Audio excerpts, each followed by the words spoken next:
It takes about 2 weeks in point of fact. We can get you up to a very high level. I want to know what's important to this person, how they tick. Do I want to do business with them? Hi everyone, and welcome to the Spencer Lodge podcast. After many years in the business and finance industry, hearing countless stories and interviewing hundreds of business professionals, I've learned that every successful person is good at this one thing, negotiating. So how do you develop this skill, and how can you negotiate better?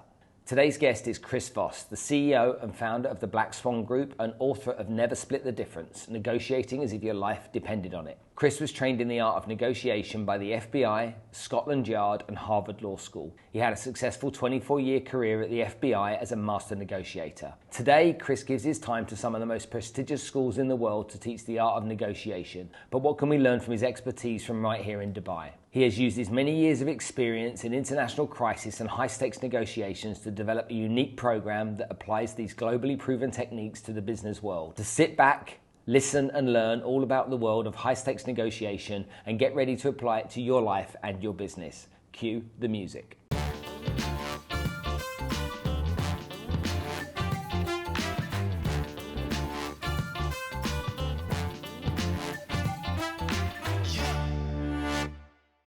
With the impact of climate change and the growing population on the planet, by 2050, we're not going to have enough food to feed everybody. We have to think about different ways of doing it. How we address that problem is a difficult and complicated one, but one that our sponsor Smartcast is dealing with head on. They want to solve food security for the world. Go check out Smartcast Tech on Instagram. That's SMARTKASTECH. Working with Arabian Business has been really important for the reach of this podcast. Now, they're the premium business publication here in the Middle East. You know, the latest information on the markets, what's going on economically, politically, is all there. We should all subscribe to this service so that we're at the forefront of all of the news that's coming out thick and fast as it does. If you want to subscribe, you can go to arabianbusiness.com and they'll offer you guys, just you guys, a 25% discount. You can type in ABEXEC, that's ABEXEC. You will get that discount on subscribing to their service, get all of the latest business information. And you know what? A better informed person is somebody that can make better decisions with their future. Najahi Events are one of our sponsors and have been now since the beginning. They bring motivational speakers, inspirational leaders here into the region so that we can benefit from their knowledge and wisdom. Go and check them out because they offer really valuable education resources for you to improve your life, whether that's investing, whether that's personal development, whether that's learning how to build social media platforms, all of this kind of stuff. They offer the knowledge around it. So Najahi Events are on Instagram, NAJAHI Events. Go check them out. Right, Chris, first of all, it's taken me a year to get you on the show. It took me 6 weeks to get Tony Robbins on the show. And to get Tony Robbins on the show, I contacted his manager and his manager said no. Right. I found his publicist in New York and she said no. Right. I sent her a bunch of flowers. Yeah. She then still said no. Oh, yeah? And then I sent her 6 cupcakes. Nice. And she said to me, why did you send the flowers? And I'm like, what do you mean? She's like, I hate flowers, I love cupcakes. You'd have saved yourself some time if you sent them first. And it was on the back of that she then said to me, do me a video as to why you want him on the show. Right. I'm going to be on the plane with him. I'll play the video from my phone. Oh, very nice. And that's how it happened. Perfect. And since then, it's been, much easier to get lots of the kind of guests that I'd wanted to in that space. But you don't fit in that space. You're not one of these business guys. Right. To me, you're a bit different. And the reason I see you as a bit different is that you write a book and that book becomes almost like a Bible for me to listen to when it comes to doing business with different nations, different cultures, different nationalities. And I read it, I listened to it, I read it, and then I listened to it again. And a lot of what you say makes me feel like that's a book for every salesperson in the world. Yeah. To have no matter what they sell. Yeah, thank you. Did you write it because you wanted to write a book to share this information? Or did someone tell you needed to write a book? No, well, as soon as I left the FBI, I had colleagues, friends telling me to write a book, but I didn't think we had, a whole product, whole system ready. We really, my son and I, working on it together. And so then I was lucky enough I got a chance to teach at Harvard. Then I got a little more established position at Georgetown. And we started teaching part-time students which if they're part-time, they're working during the day. That's why they're going to school part-time. How to put these ideas straight in to their jobs. Like, a great thing about a part-time MBA student is they're not there for theoretical stuff. Mm-hmm. They're like, I got a problem tomorrow. Give me a way to deal with this tomorrow, and I'll let you know how it went. And so then we get a chance to test drive some stuff jumped out at us that we didn't even think was important. And after doing that for a couple of years, then I thought, all right, we got a book. So your original question was I told to do it, or did I want to do it? I think both. You know, wanted to get it out there. Wanted to know that we had sort of a system end to end that would work. When you read your bio and understand about your history, a lot of people would say that's pretty rock and roll. You know, it's kind of sexy, isn't it, to say I was an FBI hostage negotiator, and you know, you've done these really cool things, trained by Scotland Yard and stuff like that. I mean, it leans into the whole kind of fascination we have with true crime, right. Okay, and the movies that we've watched over the years as well. But how did you get into it? How did you get interested in this subject matter in the first place? Where did it start for you in terms of becoming interesting? Well, when I decided I wanted to be a police officer when I was about 16 years old. And then for whatever reason, I was drawn to terrorism. You know, the idea that anybody should kill other people based on a political agenda. There's something about that always really rubbed me the wrong way. So you know, I wanted to work it. So I got into the FBI, and as fate would have it, I ended up on a joint terrorist task force in New York City, which was this great hybrid of the NYPD and the FBI. And so I was working terrorism. I was a SWAT guy, and screwed up my knee again. But I like crisis response. The other thing I always liked about crisis response is there's no procrastination. We got to decide right now what we're going to do. And so when I knew that I was going to have a shelf life as a SWAT guy, I thought hostage negotiators, they're always there. When I was on a SWAT team, and you know, we'd get out there and we'd do the exercise, and I knew that somewhere somebody was supposed to be talking to them on the phone. It didn't sound hard. You know, I got to talk, you know, how hard is that? And so I figured I could do it, and I got into it. And then it was, you know, there were some bumps along the way. I was initially rejected, mm-hmm. and then I got into it, and it was just like, this is cool stuff, to use words to change the trajectory of an entire crisis. And not long after I got trained, there was a bank robbery with hostages, and I went, and we got him out. I got a guy to surrender to me. How did that feel? It was amazing. It's a rush. It's an adrenaline rush. I mean, you're sort of astounded that your words stop people from getting killed, and then got a really bad guy to say, all right, I'm coming out. I mean, it's a high, for lack of a better term. Mm-hmm. And so then when I was teaching it, you know, I went from doing it to then teaching it at full-time at Quantico. Like every class, the crazy thing about it, we'd only teach 2 classes a year. But there would be about 33 people in every class, and we just knew that the minute we released these trained negotiators back into the wild, that weekend somebody was going to get into something. It always happened that way. That weekend they got home, or within the week, like instantly. Like it had been that close for me in New York, because when I got out of the training, there was a siege on the gates of the UN.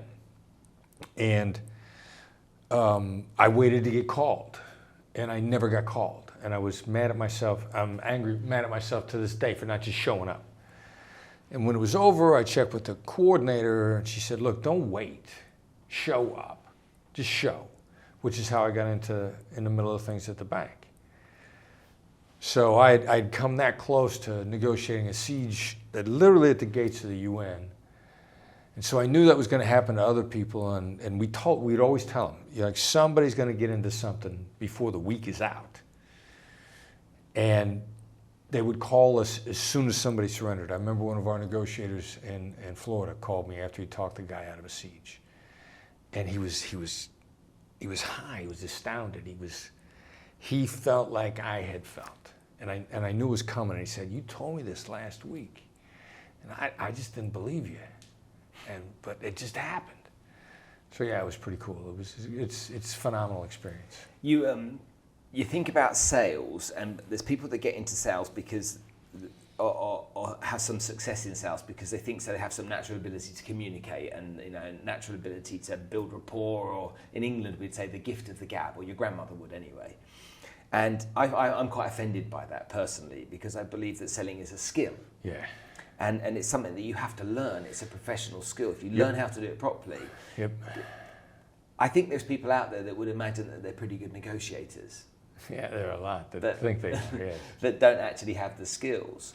If you were going to take someone like me from the ground up and say, right, you're going to school and you're going to learn how to negotiate, Spence, and I'm going to teach you. How long would it take me, and how intense would it be? Is that a 5-year thing? Is it what is it?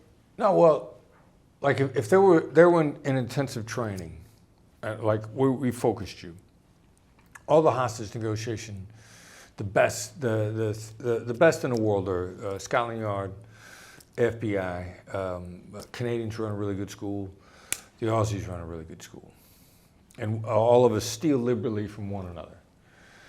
It takes about 2 weeks.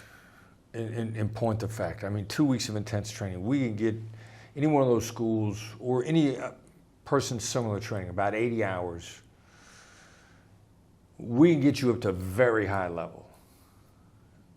So it's going to be up to you whether or not it sticks. And that's really the issue, because it can perish so invisibly. When I first got trained, before I became a hostage negotiator, to become a hostage negotiator, I was told to volunteer on a suicide hotline. I was eminently unqualified initially. I said, go volunteer on a suicide hotline. So I went to the hotline training. It was roughly 80 hours of training.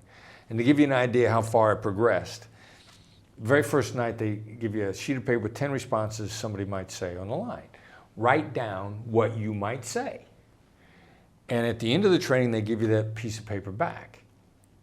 Now, I've been told that my handwriting looks like I hold a pencil with my feet.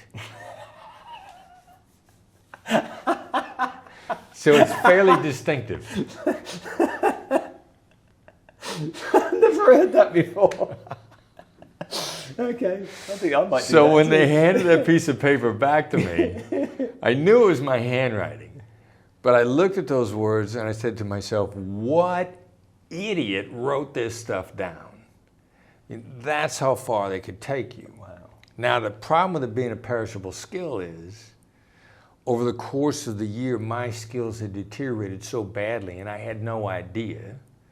I come up for my annual review. This great guy named Jim is reviewing me. He's listening on the other line, the other room. I make the call. At the end of the caller goes, "Wow, you're fantastic. You just helped me so much. Thank you." And hung up. So I'm walking back to listen to Jim, kind of going like, ha, ha, ha, ha, ha, exactly. And Jim goes, "That was horrible." And I'm like, "You didn't listen to my call, because my guy congratulated me."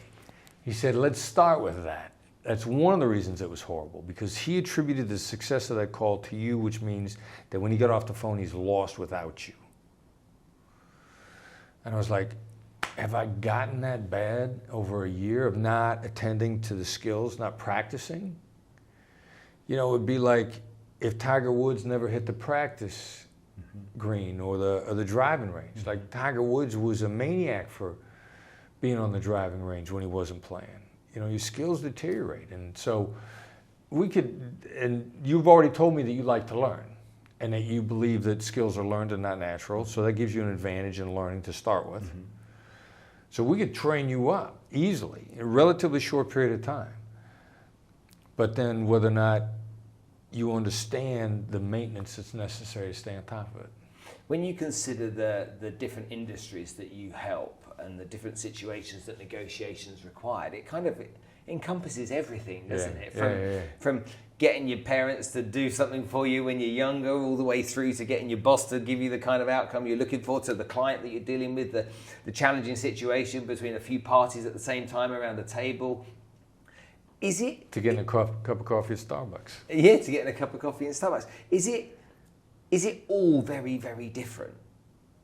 Or on the whole, is it actually all very similar, just nuances based upon the individual situation? Yeah. That's exactly it. Human beings make their mind up on what they're going to do pretty much the same regardless of circumstances.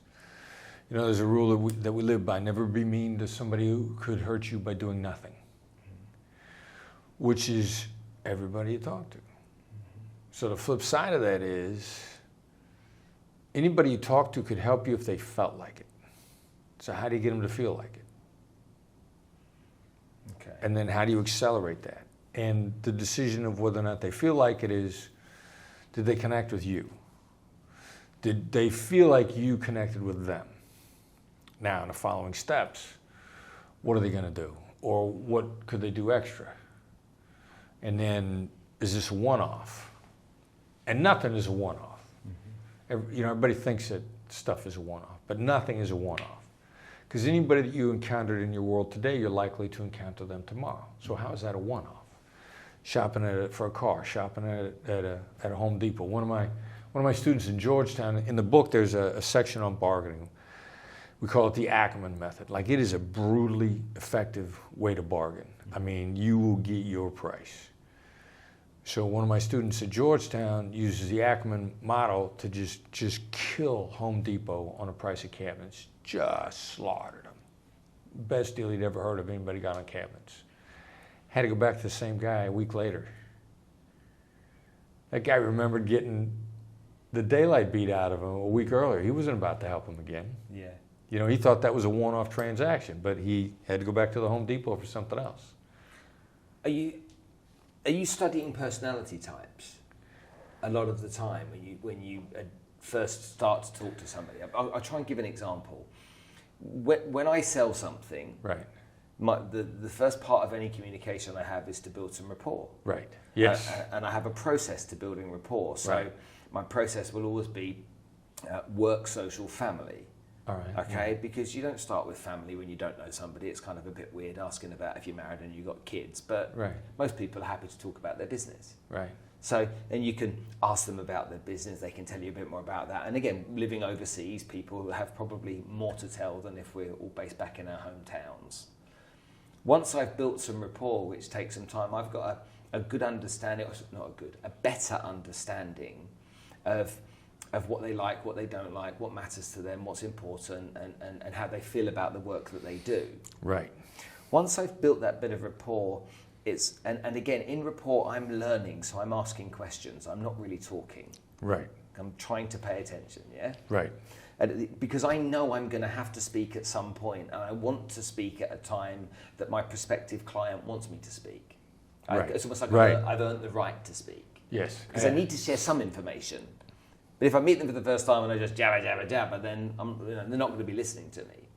But if they've done 15 minutes of talking and telling me stuff, then naturally people want to learn a little bit about you because of that. And again, this is my process, and you can tell me how right. It's not a bad process. And then after that, I then can explain a bit about what I do. And then my job then is to learn some more and identify through that learning experience the areas that potential client might have a problem, a weakness, an issue, a challenging situation that they need to resolve. Once I find out what that is, my job's then to make that issue essentially bigger so that they want to do something about it. Right. Does that make sense to you? Yeah. Okay. And I look at that as taking somebody on a path, but I'm trying to learn at the very outset, is this person a driver? Are they amiable? Are they expressive? Are they analytical? Because I know for sure I'm not an analytical, and when I find an analytical, I have to change my game completely, very consciously, because I know they're going to require things that are different from the amiable guy. The amiable guy is going to get on with me no matter what, and it's almost dangerous that he will get on with me because it puts me into a false sense of security from a business perspective. And then I've got the driver guy that Look, I haven't got time for your small talk, mate. You know, I need to buy this, or I need to sort this out. We need to get to this point, so can we just go there? So in everything I do, I use this process that I learned 25, 30 years ago to infiltrate every part of what I do in business. Right. When you go in and coach companies, doesn't matter what the industry is that they're in, when you go and coach them, is your process being taught that way? Well, first of all, it's really interesting the way you broke that down, because we break the world down into the same three types. We got different names for them. You called them amiable, analytical, and driver. Amiable, analytical, driver, and expressive, yeah. Okay. All right. So you got four types, which is close to something that's been around for about 30, 40 years. We call it three. We call it fight, flight, make friends, accommodator, analytic, assertive. You threw in the expressive, which may or may not be a combination of a couple of those two. Maybe. But almost exactly the same thing that we've broken it down to. We got it from Thomas Kilmann conflict mode, which breaks the world into five. When I went to Harvard, they knocked two out, broke it down to three. We took what they were thinking and made some tweaks. But again, three types. And it's you would probably speculate the world breaks up evenly into those four. We've found reason to believe that the world breaks up evenly into our three. Regardless, same basic ideas. Now, we don't dial into that right away, but we look for it for misunderstandings, or if there's an impasse, it's going to be a tight mismatch.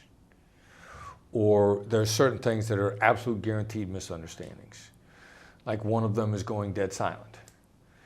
You know, with the amiable, the friendship-oriented, the interaction-oriented type, they're horrified over silence.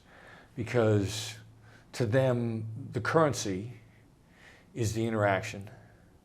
And to go silent is to withhold the currency, which is the harshest thing they could do. I'll withhold my most valuable currency from you, the silent treatment.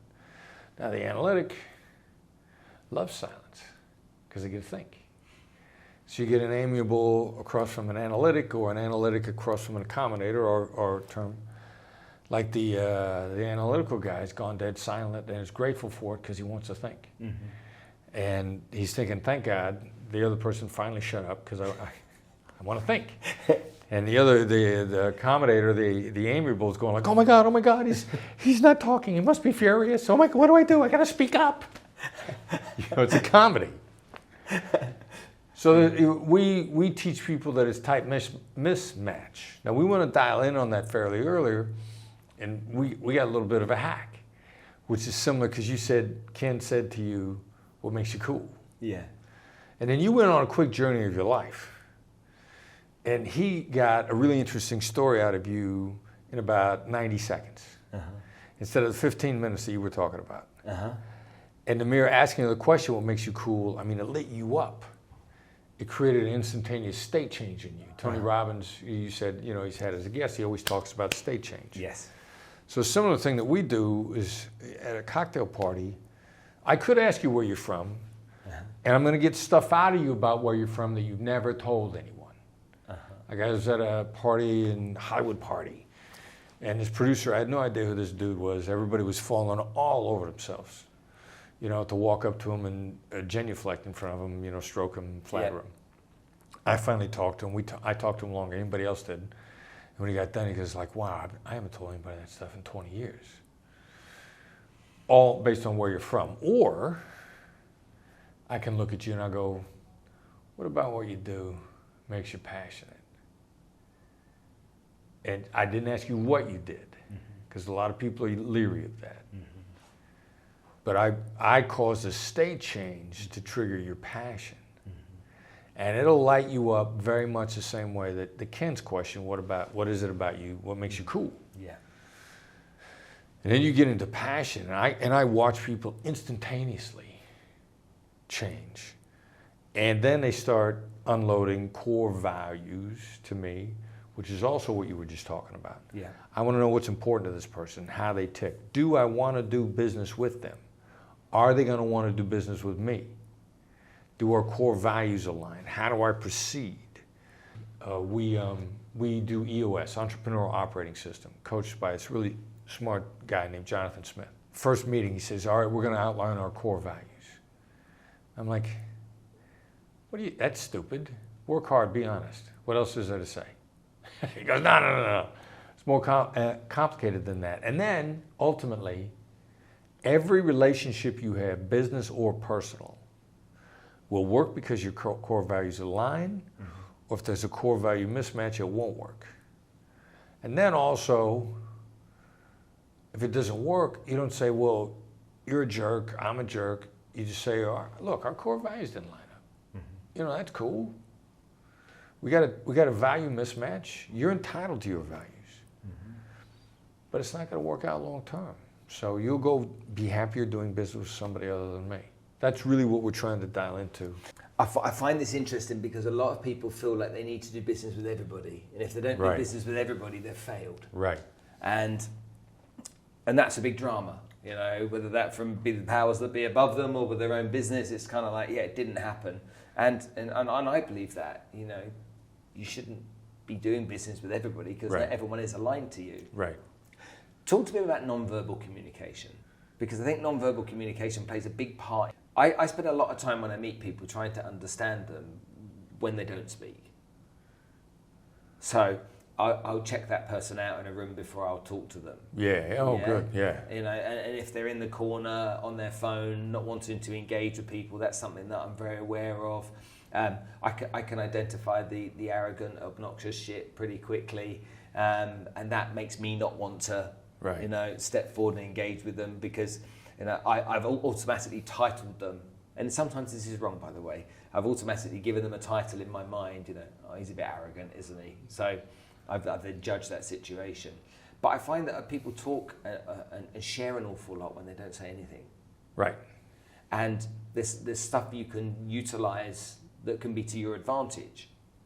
Now, years ago, when you were doing hostage negotiation, I would gather a lot of that would be on the phone. All of it on the phone. Yeah, so you're not getting that human interaction apart from the silences on the phone and the words they would use. Well, if all that data goes into tone of voice and you start to dial in, almost all of it is right there. So you then go from that situation to being in front of people, telephone to face, to now, which is more digital than ever before, which is where emails, text messages become part of the negotiating process. Right. The reason I'm saying this is somebody came to me the other day, not the other day, about 2 months ago, and they said, can you teach me to sell on WhatsApp? Wow. And I was like, excuse me? Yeah. And then I thought, hold on a minute. They're clearly communicating with their clients through WhatsApp. They want to know how to close a deal that way. Well, that's where my skill set run out, because I can teach them how to do this face-to-face stuff. I can even teach to some degree on Zoom. But if I've only got messaging to use, that's a whole nother skill set. Is that something that you've got experience in and understand? Because I know you mentioned emails, you know, how people don't respond and do respond to emails. So I feel that there's some synergy with that. See, the problem with that kind of a question is it's lazy and arrogant at the same time. They only want to communicate on WhatsApp. So they're not really interested in learning any other way. They're not interested in coming out of their comfort. So they want people they communicate with to conform to them first. Now they may be saying, well, I talk to people that they only want to talk on WhatsApp. Anybody who wants to confine themselves to a certain type of communications because they're sick of people not listening to them. If you will be attended to, if you will be paid attention to, you'll talk. People are sick of talking to people that don't pay attention. If you're going to teach me that you're not going to pay attention to me, then no, I'm not going to talk to you. So human beings are drawn to communication modes that work. So if you're trying to confine it to one mode, most likely you're being lazy. You know, I'm good on WhatsApp, that's how I want to communicate. Well, I don't know that you're good on WhatsApp to start with. But you've got to be able, empathy is about adapting to the other side, period. Yeah. You know, the whole gist of everything that the Black Swan method and tactical empathy is based on. Empathy is about adapting to the other side. Like when I get questions about cross-cultural communications, does this work? You're an American, does this work in China? Does it work in... If you adapt to the other side, if you're willing to take their cues and show them that you're paying attention to them, there isn't a human being on earth. You could be up in the Antarctic. Somebody would pay attention to you. You'd be happy to talk to them. Yeah, man. I'm asked this question. I'm so glad you just said that. I'm asked this question. How do you sell to Indians? How do you sell to the Chinese? How do you sell?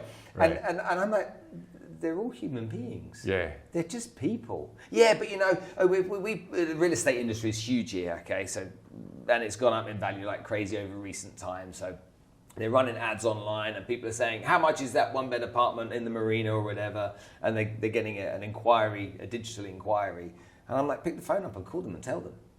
They're like, I tried to call him, but he doesn't want to speak on the phone. He just wants me to text message the price back. And I'm like, well, still call him. Yeah. Think about what you can say to him. Call him up and say, there's no way in the world I can tell you this by text. I need to talk to you because it's valuable to you, engage in the conversation. Yeah, I know, but I'm from Eastern Europe and it's really hard to sell to somebody from England because they've just got a different approach to us. And I'm like, Meta Kovin was the guy that said something really profound to me. Meta Kovin is the guy that spent $69 million buying the first NFT at auction in April of last year, this year. And I sat talking to him and I'm like, you're from India, you had nothing. You learnt to code on somebody else's laptop with a USB stick. And now you're a billionaire. I'm like, how do you see yourself differently? He said, I don't. I spend all of my time trying to focus on how I'm the same as other people or how I'm similar because we're far more similar than we allow ourselves to believe. Right. And it really, as he said it really kind of just sat there with me for a minute because we talk about differences as opposed to the same. And I think that, like with religion, I'm like, well, what's religion all about? It kind of teaches the same things to everyone, doesn't it? What does everyone want to be? Good human, good to others, kind to others. They want their kids to grow up and be well educated and be kind to others. They teach them hard work and good moral values. Well, every religion teaches exactly the same thing, which means we're all reading a book, whether it's the Bible or the Quran or whatever it is, and actually the same stuff's in there anyway. Be a good human being, And so I look at that and I'm like, well, that's be a good human being. So if we're all coming from different religions, but we're all reading a book that kind of says the same kind of stuff, then surely there's a lot more about us that's similar to what's different. Right. Exactly. Brits don't understand American sense of humour. And we don't. The Brits struggle to live in America. They struggle to live in America. And again, it's well documented that they struggle to live in America. I'm like, you struggle to live in America, but your favourite comedy show is Friends or Seinfeld. That's an interesting thought. Yeah. You laugh your face off watching American comedy movies. Anchorman or Talladega Nights are your favourite movies. You're consuming that, but you're conscious about how we're different. Why don't you focus on how we're similar? Yeah, exactly. And so, for me, when we deal with negotiation, it's all about trying to find out what's similar about us. Right. I'm so glad that you said what you said because it's being on the same page really matters to me. And how we're wired emotionally is similar. Yeah. Everybody has the same emotional wiring. It makes no difference. We all start with the same basic emotional wiring. And then the rest of it is sort of layered on top of that. But if you get back down how we're similar, people want to be understood. And that brings opportunities to you. And so why not show them that you understand? Period. Yeah. Have you had some examples over time where you've got it hopelessly wrong? Because you've written this book and you're like really well known as being a master negotiator. Like the world over, Black Swan, everyone knows. I mean, it took me a year to get you on a bloody show, so I know you're in high demand. and so you've clearly had a huge amount of success, but there's been some times, I'm sure, that you've had some howlers and you're like, what? Of course, yeah. Can you give me some examples? Well, the first time I showed up in the Philippines to work a kidnapping there, was a Muslim terrorist. They were a terrorist group that said that they were Muslim. You can get into all the definitions, Yeah. which is a complete waste of time. But I had worked a lot of terrorist case by people who claimed to be Muslims and probably were in New York, but they were all Arabs. And so I rolled out of New York thinking I understood people who were driven to commit crime based on Islamic concepts. And what they say, politics are local, right? So we first roll into the Philippines, and I'm like, oh, these guys are Muslims in the South, let me use the same sort of phraseology that worked on the guys that were from the Middle East. And, I remember heading, through the negotiator I was coaching, hitting them with stuff that I knew the guys in the Middle East just resonated with. And he would just like shake it off. Like it sort of rang a distant bell because theoretically he studied the same book, but they didn't study it anywhere near the degree like the Arabs did. Like the Arabs, quoting the Quran as a sport. Mm-hmm. The way Americans quote baseball stats. Or Westerners quote any sports. Yeah. The Arabs, I mean, you sit down and talk to them, you better know what you're talking about. But half of these guys in the South, they just adopted it as an excuse for bad behavior, south of the Philippines. Mm-hmm. So I'm hitting them with stuff that I knew from the Quran, and they were just like, no, where's my money? So it took me a while to catch on, and then I began to find out that their culture, they were from a daring, warlike culture. Mm-hmm. A whole different take. And they prided themselves on having been in insurgency for well over 500 years. The Quran came in much later in their local politics. So that's, again, why I went like, all right, I got to adjust to how they see it. And if I bring a set of assumptions from another place, chances are they're not going to fit here. And we ended up, righting the ship, so to speak, but it took us a few months. Was it, in that time, do you think you didn't know what you were doing, or you think you're out of your depth, or... Well, because if it's worked before and then all of a sudden it's not working, you must have been scratching your head going... Well, scratching my head, but I've never been smart enough to know when I've been out of my depth, which has been a lot. And so, as you progress through your career, building this business that you've got, is it a scalable business that you've got? Is it something that you can continue to grow and grow? Or is it really hard to find people to be really good teachers of negotiation? It's scalable. We're working on specifically deciding what the attributes are of the people in a different job. Right seat, right person, right seat. Right. Get it, want it, need it. Do they get it? Do they want it? Do they have the capacity to do it? Is one of our rules from entrepreneurial operating system. They might have the capacity, but they don't want to do it. I got a lot of former hostage negotiators have the capacity, they just don't feel like doing it. Or they don't need it, or any one of a number of reasons. So finding somebody that has the capacity and wants it. Another thing that's really hard is, it reminds me of the movie The Matrix when they're waking people up. And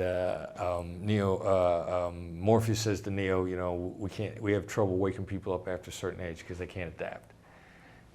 Like we're taking hostage negotiators that get 20, 30 years of experience, and we want them to rethink everything that they learned. Yeah. And that they haven't been caught off guard in a long time, and they are not used to that. And understanding that skill set is just with a little bit of tweak, it fits right in because it's human nature. And so when we wake them up, it takes a little bit too. And finding somebody that's willing to be woken up. Which industries typically contact you to do business with you? Which industries are your top 3 or 4? Well, we've probably done more in the healthcare space than anywhere else. Some of that may have been, that's been such a turmoil in the United States with all the changes in healthcare for the last 10 years or so, that they're a little more willing to look from the outside, or looking for help from the outside. But we really don't focus on industries, we focus on top performers. What we refer to as the 1%. Those are the people we go after, and you could be doing anything. You could be in real estate, you could be mergers and acquisition, you could be an attorney. But if you're into learning, and then if you're into learning, you're going to end up in the top 1%. And it's not just learning by doing, but it's people that seek out somebody that can teach them because they want to accelerate their learning curve. If you're into learning, and you could be doing anything. You could be a car salesman. It doesn't matter. We're after what we refer to as the 1%, which are really people that are into learning. They like making the world a better place. They like making a very good living, but that's not what drives them. Because whatever they're doing is eminently satisfying, and they want to get better at it. And it has this great residue where people are actually helped. I was at a reception in Phoenix 6 months ago. The owner of a private jet company is opening up a place in Phoenix through this big reception, for the high-end buyer at a hangar. Both the owner of the jet company and his top salesman had both read Never Split the Difference. And his top salesman, and they're talking with me about this in front of me. The top salesman used my skills to negotiate his compensation package with his boss, who is standing right there, and they're both good with it. Love that. That's exactly what you want. When both parties use the skills and they're both good with it. Because they're respecting it's a skill. They're really respecting it's a skill rather than being played. Yeah, exactly. Yeah. Then they didn't get played. Yeah. They both ended up in a better place. I think for me, that a lot of the time there'll be some form of negotiation where there's a winner and a loser. And to me, that's not a negotiation.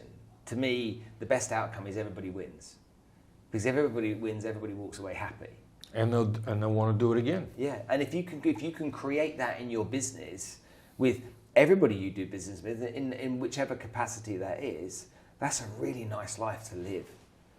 Just as a human being, that's a nice life to live. I'll give you an example. It's like I coach some people in the financial services industry in the UK, okay, and I coach them in life insurance, for example. And I'm like, the better job you do for somebody, the more money you will earn. We agree that, yeah. But the better job you do for somebody, the better off they will be. How beautiful is that? You can earn the most amount of money by doing the very best thing for them. Get your head around that, and you're into a world of absolute joy from going to work every day. Yeah, exactly. Because you create, it's like you create that ultimate win-win. And I see, there's different types of sales, and I think that the insurance as one is kind of like a fear-based sale a lot of the time. Interesting, yeah. Yep. So if you don't have life insurance and you die, then your family are fucked, They really are. Who's going to pay the mortgage if you die, and all that kind of stuff. What have they got to live on? Your wife's got 3 kids and she's trying to bring them up, and you're no longer here. Yeah. All because you didn't get it. And so for me, like life insurance and critical illness insurance, these things are necessary. But the reason most people don't have them is that the people selling them are doing the please sir, would you like to buy some insurance sale? Rather than thinking about the consequences of that particular buyer if they don't buy. And I say, if it was your brother or your sister or your mum and your dad, would you talk to them that way? They're like, well, no. And I'm like, well, why wouldn't you talk to them the same way? If your mum or your dad was doing something stupid, would you tell them? Yeah. I would. So when it comes to your client, if they're doing something stupid, surely the outcome for them is a bad outcome. Right. So why not give them something that gives them a great outcome? Right. At the end of the day, it's a little bit of money, but that security goes there. And so when it comes to negotiation, it's always that kind of have that process in your mind, everyone wins. If everyone wins, and whether you're negotiating for stuff that was, way above my category with being a hostage negotiator and stuff, but in business, give everyone a win-win. If you can make that happen, then everyone leaves happy. Yeah, and they want to do it again. The other thing, yeah, do it again. How long have you been doing it as a business teaching after you left for the police? Well, we theoretically and technically, like I left the FBI in 2007, and incorporated the business. I was in school at the time, but I incorporated the business 3 months later. So I went back and I did some more schooling, and as soon as I got out, my son and I started to try to, let people know about the idea before the book came out. That really started in 2008, but we couldn't get any traction until the book came out in 2016. So you kind of plodded away into, because you weren't a businessman, were you? At the end of the day, you didn't have that background. Nope. And in 2016, the book came out, and then all of a sudden, people were like, "Oh yeah, this is interesting." Yeah, it started to gather steam. I mean, we just got more and more traction. Then our marketing got better. It was principally my son and I, another guy who now is full-time coaching with us, Derek, was helping some, but we weren't generating enough income to keep us afloat. And then my daughter-in-law came in and took over the marketing for us and a lot of our organization. My son and I are not particularly organized. We continued to build the team out. And we continued just to get more traction. And we worked hard and we learned. And we just, the book is a phenomenal marketing device, but it's not enough by itself. And we've been learning ever since. And then we really took off in terms of building capacity and handling demand when we switched to the operating system, the business operating system, which is EOS. I had no idea what a difference that was going to make, to have an actual operating system. Like anybody that's in a company, if they haven't got an actual system that's been designed, and there are other versions of this, EOS isn't the only one, but you are not doing as well as you could do without a specific system that somebody designed. And just because you made it up as you went, maybe yours is pretty good, but you're missing pieces. And we're at the point now where if we're leery of partnering up with anybody that's not run an EOS, and if we do any sort of, now we're looking to make deals where I'm not going to coach you for money, I'm going to coach you for equity. And you have to put EOS into your business. I do not want a piece of anybody's business that's not running EOS or a similar system. That's smart. Because it makes you, Nassim Nicholas Taleb wrote a book called Anti-Fragile. An operating system makes you anti-fragile.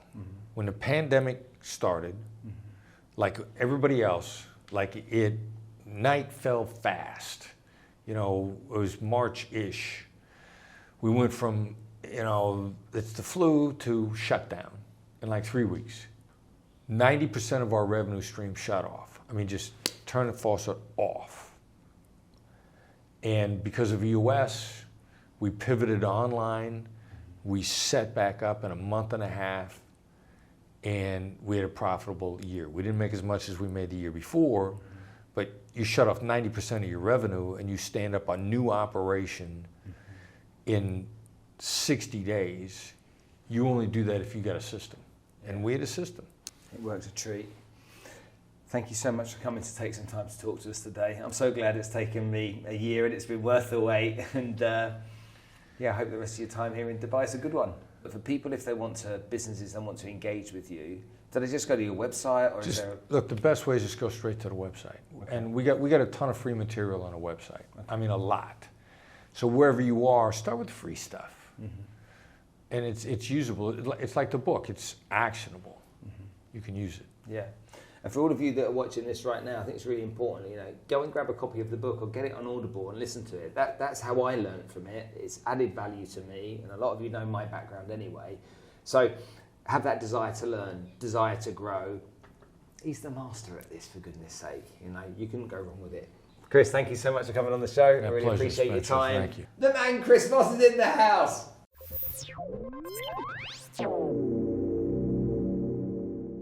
Look, if you're enjoying this on YouTube, you can click here and get more episodes just like this one, or subscribe over there. Go on, subscribe. And you can get every single piece of content we make as and when we make it coming straight to you. I'll see you on the next episode.